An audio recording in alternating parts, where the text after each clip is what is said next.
Good morning and welcome back.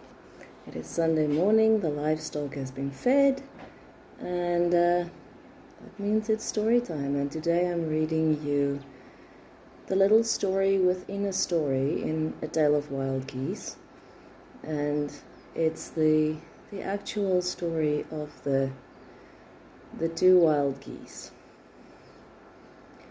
There were two wild geese, the male big and proud, with a long black neck, the female slightly smaller, with a slimmer, shorter neck and a pointed tail. They were hand-reared Canadian wild geese. Once there had been a man who trimmed their wings and fed them from his hand, but the man did not come any more and their wings had grown out. They were free to go as they wished. Habit was strong, however, and they stayed close to their pond, mostly unbothered by humans. One day there were people beside their water, and they were disturbed. A girl and a man walked there in the dawn. They talked, and the sound disturbed them. Then the people went away, and the geese were peaceful. Things flew over that were neither bird nor cloud, things that roared dully. They chased each other and chattered in mid-flight. The geese saw, and they kept from the sky when it happened. The people returned frequently. They were always together. Once there was the storm. Lightning struck a tree. It was dark and very close to them. The female, frightened, took to the sky. She was caught by a gust of wind. Hail and sleet pounded her. The wind hurled her into the fence. She was stunned and stuck, fought till she could fight no more. The people came with the morning light, and they were calm hands. The hands did things to her. They were strong, and she could not fight them.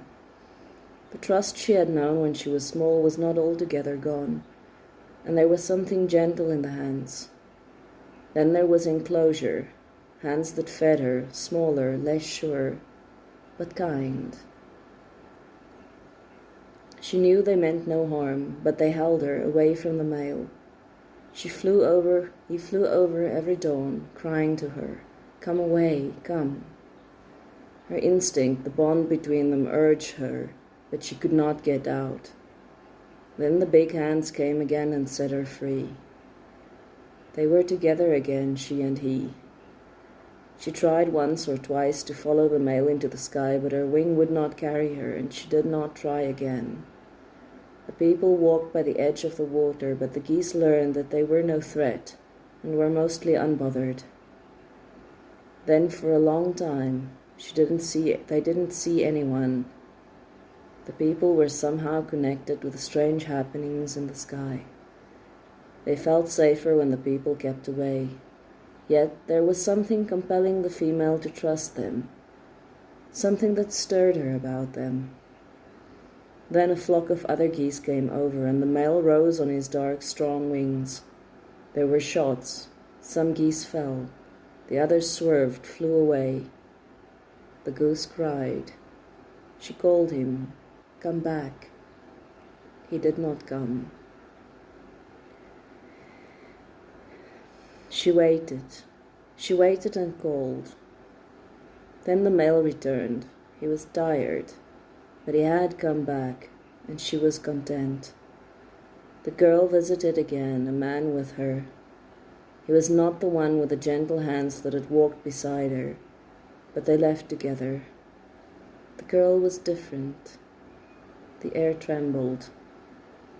For a long time then the geese had peace. There were still strange things passing over, but few things disturbed their pond and grazing fields. One day people came again, first the small one, then a bigger one. The male was restless. He rose on wings towards the sun, and the female, trying again at last, feeling the stirring of something within her, rose with, found her wings strong. They flew, circling each other, strong, mighty flyers. The next day a flock of geese came over, and they left with them, the male flying slightly in front of her, opening a path for her in the sky. The turmoil his wings made carrying her too. That night they rested beside a river, and she was content. He was beside her. She could follow him now. They flew on. The next year they returned to their pond. The people were gone. They never came again. The geese raised a brood of 6. And the season changed, and the stirrings began again to go. They flew again, followed the flock. I, free, independent. Perhaps just sometimes, when the goose calls her a sad cry, remembrance comes to her, and she recalls faintly the 2 people who walked beside the water. Maybe she wonders at the hands that healed her, whither they went, those 2 who walked together.